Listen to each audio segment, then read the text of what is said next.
Hola, muy buenas tardes.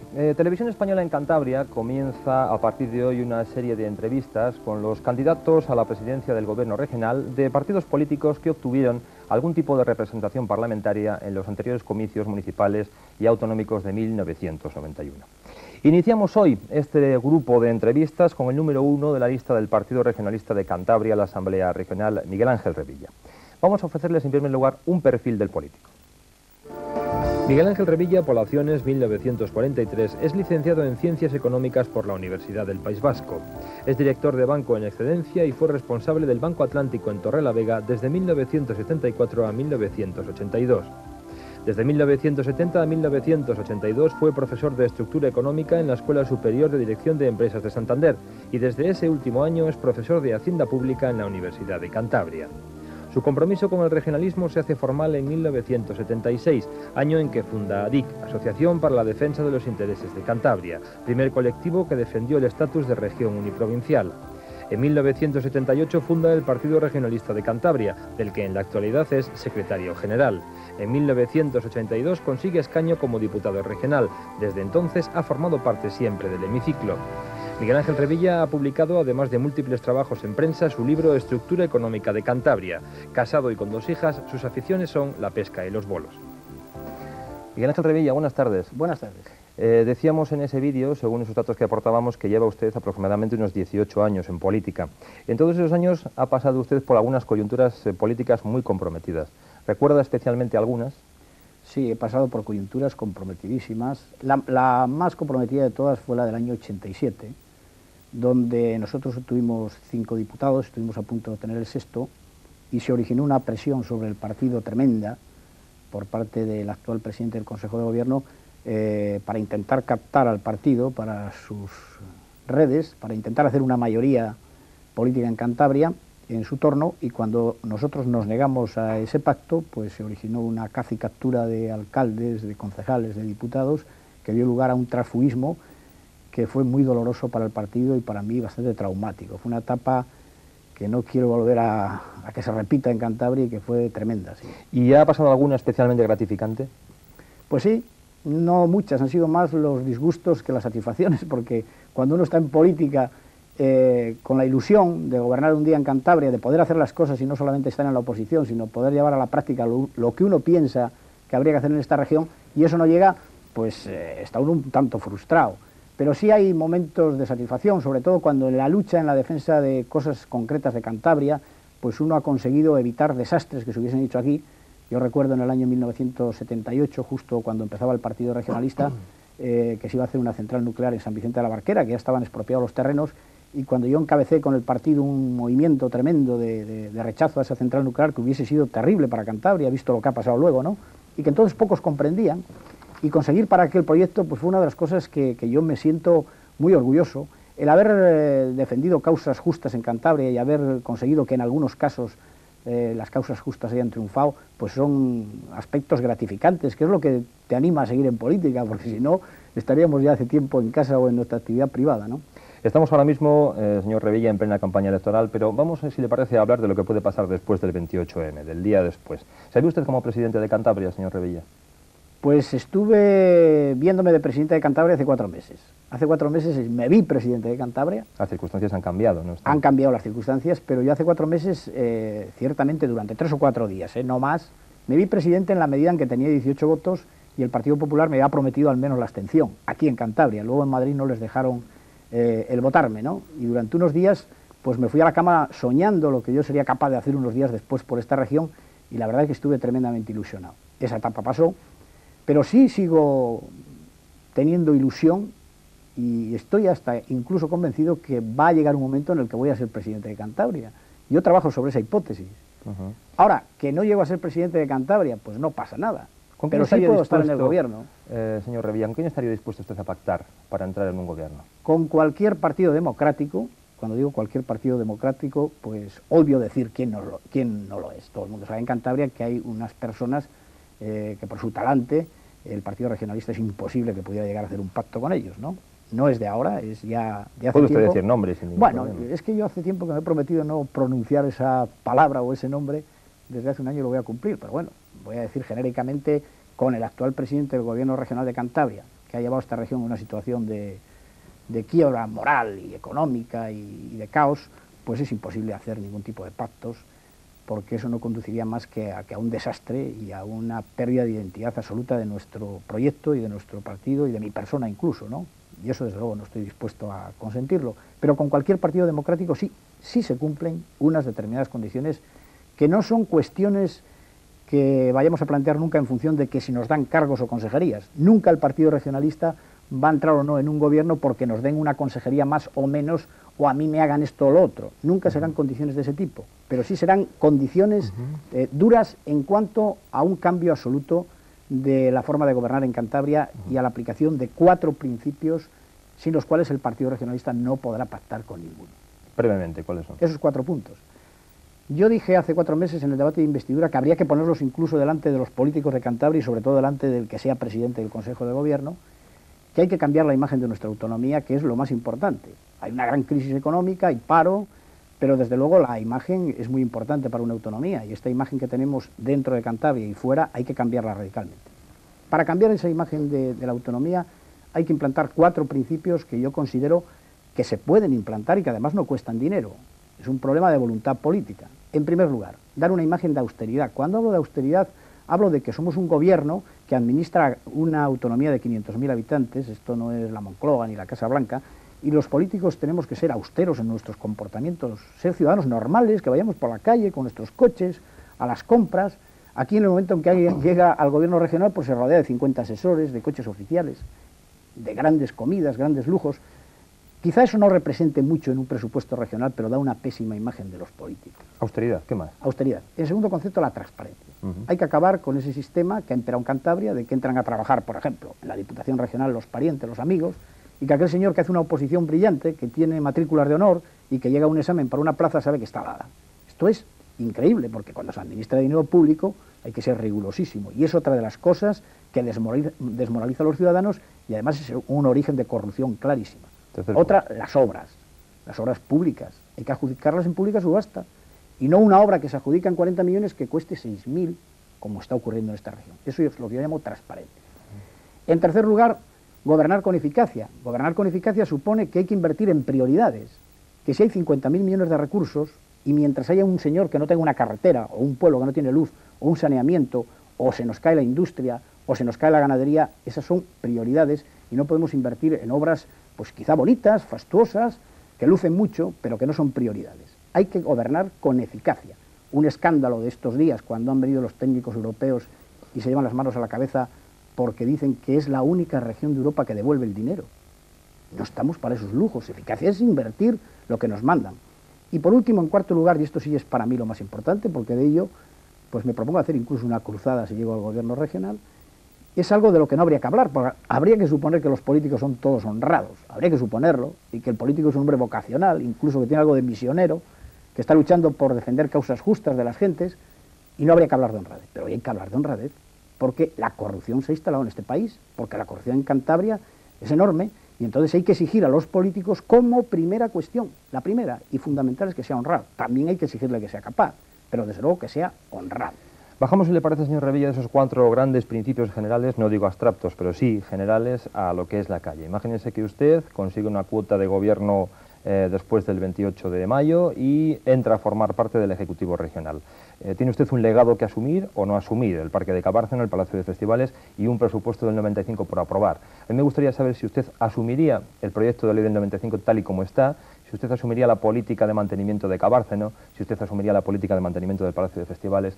¿Qué 5, 3, 4 primeras cosas haría nada más llegar al gobierno regional, bien en la presidencia, vicepresidencia o en alguna consejería? Sí, de lo que está hecho obviamente no hay que tirar nada, hay que seguir con ello. Otra cosa es si nosotros hubiésemos hecho eso en el caso de haber estado gobernando, probablemente no. O no lo hubiéramos hecho en esa dimensión, que Santander tiene que tener un palacio de festivales, de acuerdo, pero probablemente no un palacio de 7.500 millones. Que hubiéramos tenido un parque de la naturaleza, probablemente, pero no de 15.000 millones de inversión que cuesta mantenerlo 1.000, ¿no? Pero eso está ahí. Y hay que mantenerlo. Lo que hay que tratar es de que sea rentable, de que le cueste lo menos posible a las arcas regionales.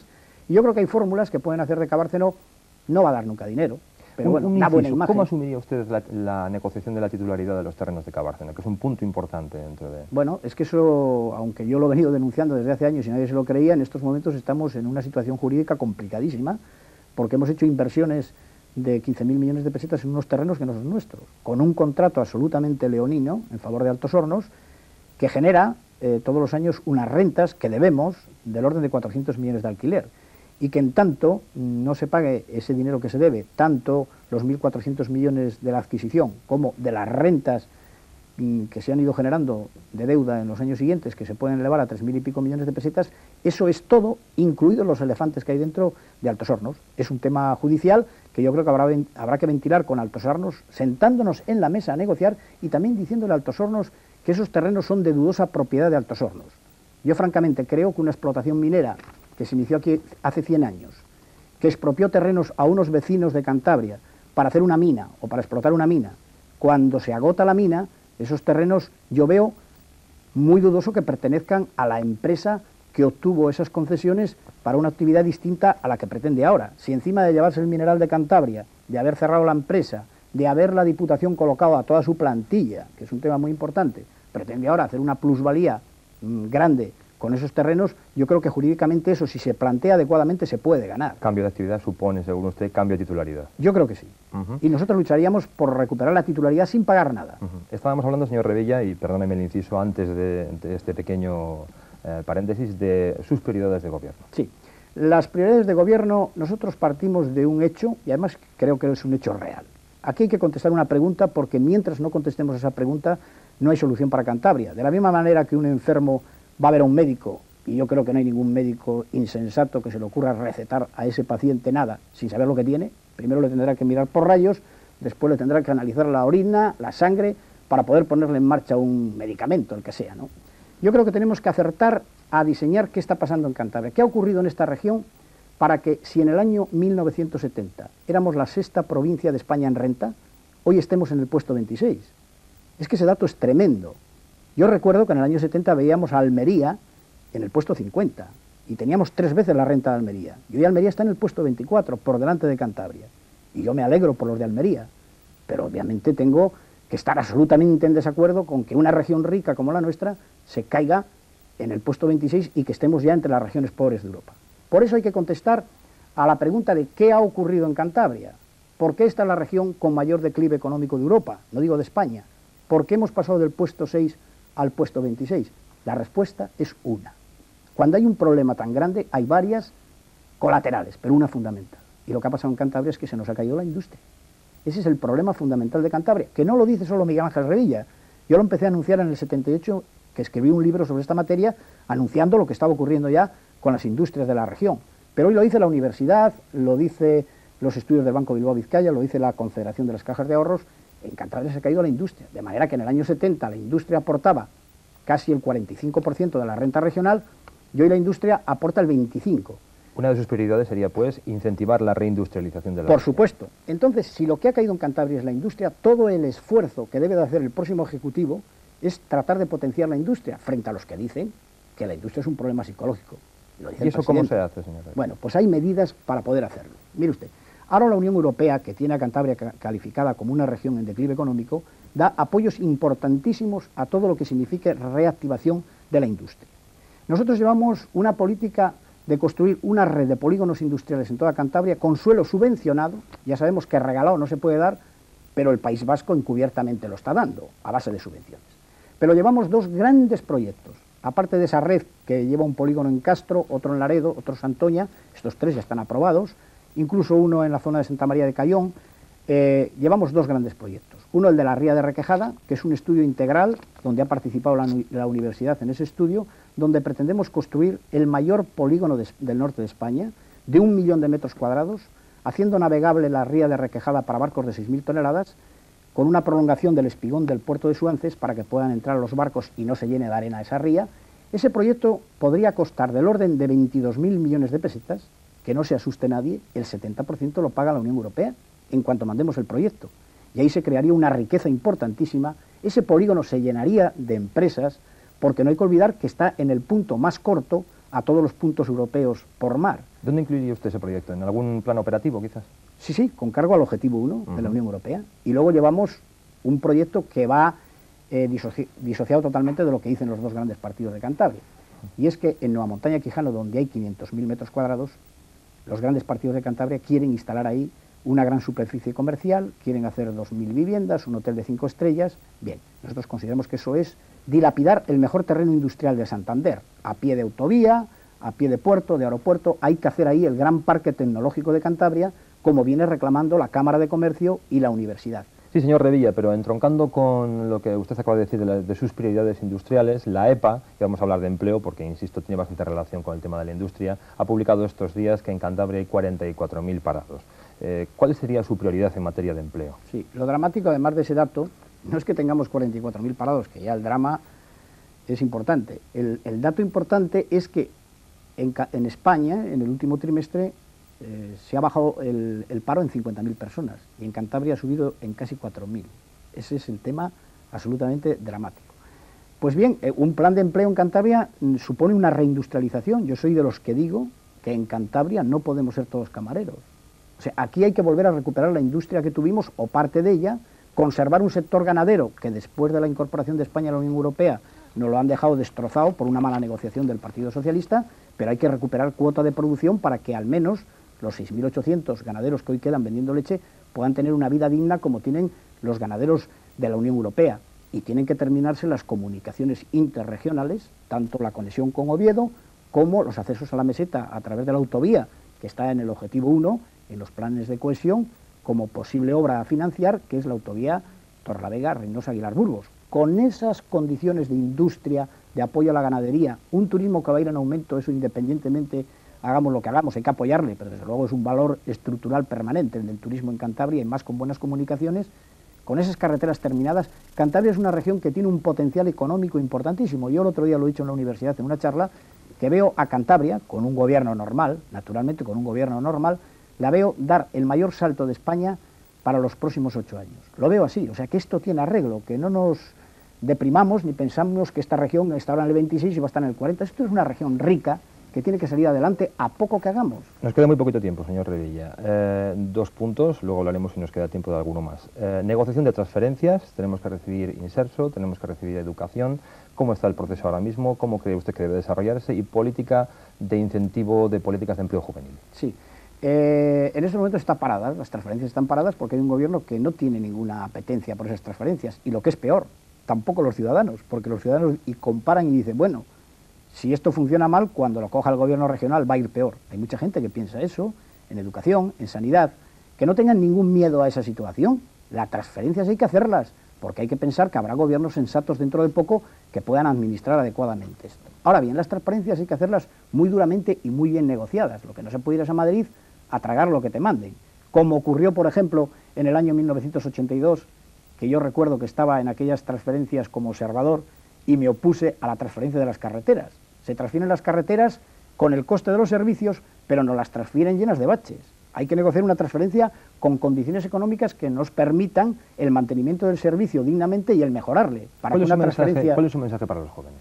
Para los jóvenes, bueno, la juventud en Cantabria es el absoluto porvenir. Y yo veo a una juventud ahora que no tiene ningún tipo de apoyo por parte de las instituciones en absoluto. Ahí está el Consejo Económico, el Consejo de la Juventud, creado por ley, donde ni siquiera les pagan la renta. ¿Pero a dónde vamos? En una autonomía donde a la juventud no se la apoya. Hay un desánimo absoluto, se ve por parte de la juventud, y hay unas encuestas demoledoras hechas en la universidad de lo que piensan de la política y de los políticos.